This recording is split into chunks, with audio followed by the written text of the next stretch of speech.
gue Davin. Nah, di episode kali ini kita kedatangan sebuah mobil yang kecil dan juga antik nih. Jadi mobil ini, buat yang belum tahu, ini adalah sebuah Abarth. Tipenya adalah Abarth 500.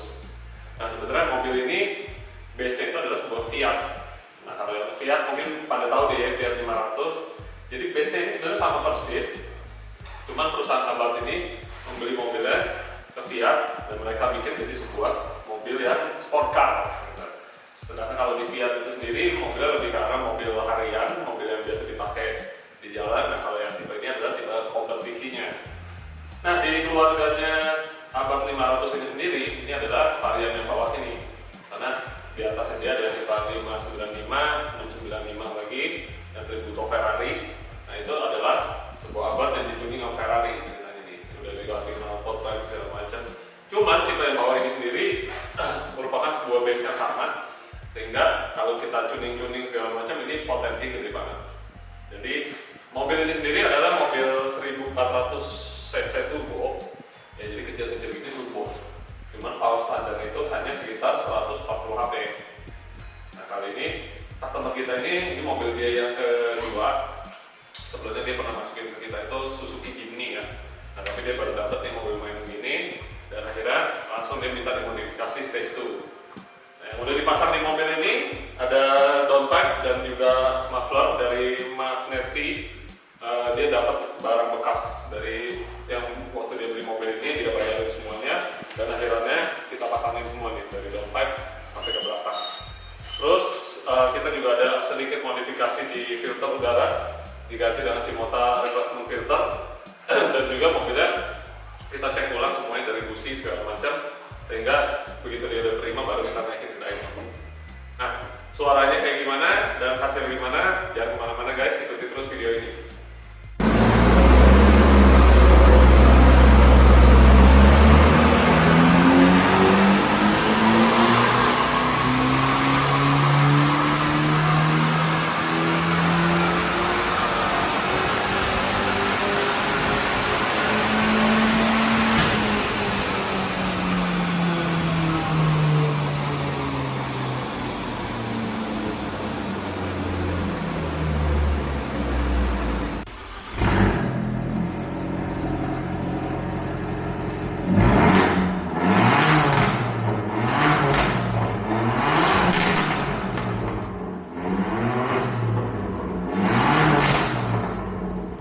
Nah, jadi mobil kecil begini, tapi jangan diremehin guys, karena badannya kecil, mobilnya 1400 cc turbo. Nah, ini yang kita udah tuning, yang warna biru, jadi kelihatan ya bedanya jauh banget, apalagi di mid range-nya. Ini dari bawah aja udah ada beda sekitar 22 wheel horsepower, dan puncaknya itu ketika di RPM 4000-an. Nah, ini terjadi perbedaan sampai berapa nih?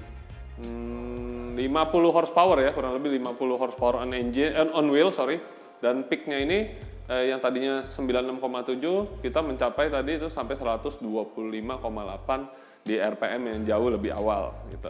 Dan di puncaknya di RPM yang sama dia ada perbedaan sampai sekitar 24 wheel horsepower. Nah, torsinya juga sadis banget, bisa kelihatan nih perbedaannya ya. Torque yang awalnya cuma terukur 135,1, sekarang kita mencapai sampai 208,3 Nm on wheel. Jadi mobil yang aslinya tadi 140 HP, sekarang kita mencapai sampai 182 horsepower on engine. Jadi kenaikannya tuh sangat besar, tapi kalau kita bisa lihat ini grafiknya ya, jauh bedanya tuh di sini. Yang tadinya peaknya di di RPM 5400, sekarang kita dapat di RPM 4400. Jadi mobilnya ini udah kecil, tambah lincah lagi. Nah, kenapa atasnya ini udah agak turun? Karena mobil ini masih menggunakan intercooler standar. Jadi kita nggak berani boost lebih tinggi lagi. Mungkin kalau kondisinya intercooler udah gantian, intake temperature bisa stabil dingin, mungkin powernya bisa lebih bagus, dapat sekitar 190 HP-an ya sampai atas. Tapi di sini karena intercooler standar, kita juga turunin boost atasnya biar dia nggak terlalu maksa ke intercooler standarnya ini. Yang penting ketika digas, wah udah memberikan efek yang wow banget, karena di sini ini bedanya udah sampai 70% dari 110-an, di sini dapat 180 HP. Nah, di situ jadi udah memberikan efek yang sangat-sangat beda banget dibanding standar ya. Nah, langsung aja guys, kita tes di jalan gimana sih performa si mobil kecil ini. Yuk, ikuti gua. Nah guys, sekarang kita lagi mencoba mobil Abarth 500 ini. Nah, kita coba langsung di jalan ya. Jadi, ini mobil sebenarnya dibilang kencang banget, nggak juga. Tapi berhubung bodinya kecil, ini lebih kecil dari Mini Cooper by the way ya. Mini Cooper yang R series saya tuh udah kecil, ini lebih kecil lagi. Memang tipikal mobil-mobil Itali deh yang kecil-kecil begini nih. Nah, ini mobil walaupun badannya kecil tapi tenaganya sekarang udah 180 horsepower. Nah, rasanya kayak apa nih? Ini sekarang by the way di mobil kita bertiga. Jadi mungkin kalau sendiri pasti lebih kencang, tapi nggak masalah. Gue cuma mau ngasih lihat sensasinya mobil kecil gini dikasih 180 horsepower. Bentar ya guys ini. Coba.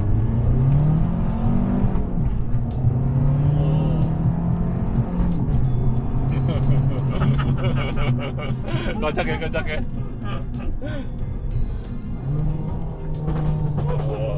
Nah, di sini kita udah bikin ada semacam kayak pop and bang ya. Jadi menambah efek fun dari mobil ini sendiri. Nah, ini mobil sayangnya dia gearboxnya ini tuh bukan pakai kayak dual class transmission ataupun transmisi yang kayak canggih-canggih di mobil-mobil VW, Audi, BMW, Mercy deh yang baru-baru ya. Tapi ini masih menggunakan transmisi yang pakai hidrolik gitu. Jadi kita bilang apa ya? MCT kali ya, kalau kayak gitu ya. Jadi manual, kayak sebenarnya ini manual tapi dibikin matic gitu. Jadi pencet tuas ini dia bikin si tuas koplingnya itu pindah menggunakan hydraulic pump. Jadi dia bunyinya tuh ada kayak bunyi, kalau lagi ini dipencet tuh ada kayak bunyi ngakek gitu tuh dari hydrauliknya dia sendiri. Nah, ini nggak ada tombol P di sini, cuma ada tombol ini nih. Ini untuk netral, ini untuk maju, ini untuk mundur. Nah, ini untuk pilih nih mau otomatis apa manual ngopernya.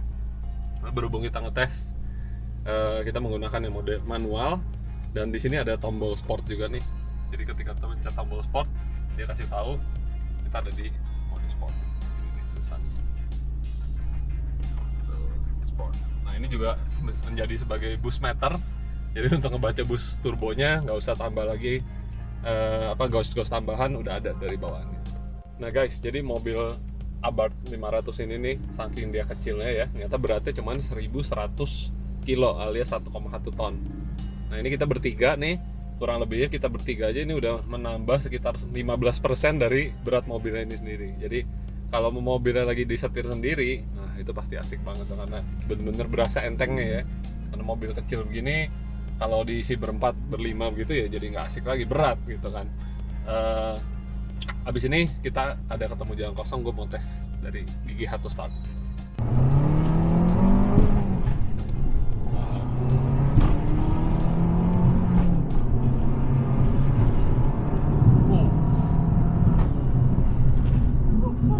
Gokil. Dapat lo 120 sini lo. Biasa mobil-mobil yang saya gede baru dapat di sini. Nah, berhubung bodinya kecil, ngegasnya enteng, ngeremnya juga masih oke banget. Kalau bodi gede tuh karena dia butuh kaliper yang besar juga ya. Tipe yang ini yang 500 kaliper remnya sendiri belum mendapat sentuhan dari Brembo kaliper begitu. Tapi karena dia enteng makanya remnya masih cukup banget. Nah, menurut gua kelemahannya mobil ini sendiri di gearboxnya sih ya. Kalau yang manual pasti asik banget. Berhubung yang ini dapetnya tuh yang tipe kayak di BMW itu kayak SMG dibilangnya, semi manual gearbox. Jadi manual tapi dioperasikan oleh komputer. Jadi bukan manual diinjak kopling begitu. Tapi tetap aja sih tidak mengurangi fun dari mobil kecil ini sendiri. Menurut gue worth it banget deh kalau beli yang ini adalah beli yang tipe 500. Kalau belinya tipe 695 itu udah jauh lebih mahal ya, kecuali lo bener-bener pecinta Abarth yang lo harus dapat yang logo Ferrari-nya itu tuh. Itu kan adanya di 695. Tapi untuk secara performance sih sama aja sih menurut gua. 3500 dibeliin intercooler, intake, knalpot, downpipe itu bisa dapat sampai 190 sampai 200 horsepower. Jadi worth it banget lah mobil ini buat kita modif-modif. Nah, sekarang kita balik dulu ke workshop, ntar kita lanjut lagi di situ. Nah guys, jadi kurang lebih kayak gitu tadi hasil pengetesan kita si Abarth 500 ini nih di jalan ya. Menurut gue fun banget. Tadi sayangnya kita ngetesnya bertiga sama kameramen sama temen gue tadi ikutan nyobain. Kalau sendiri pasti lebih gokil lagi. Cuman di mobil ini tadi nggak ada tombol traction control, jadi kita nggak bisa matiin traction controlnya. Mungkin ya salah satunya untuk ngejaga si koplingnya dia biar nggak selip juga. Karena kalau tractionnya di off-in, power keluar semua, pasti koplingnya pun cepat habis karena bakal banyak wheel spin ya. Nah, tapi mobil ini jujur asli, ini mobil yang sangat fun. Tingginya walaupun kecil, gue mau mobil aja tinggian gue ya. Jadi kalau mungkin di badan-badan segua nyetir mobil gini kayak gue berasa kurang cocok. Tapi sejujurnya ini mobil yang sangat fun buat dipakai di Jakarta. Satu, mobilnya kecil, kedua juga compact dan masih bisa duduk berempat. Dan yang pasti mobilnya udah sekarang habis dicuning jadi tambah kencang, bikin mobilnya fun to drive banget. Dan kita tadi juga udah bikin ada exhaust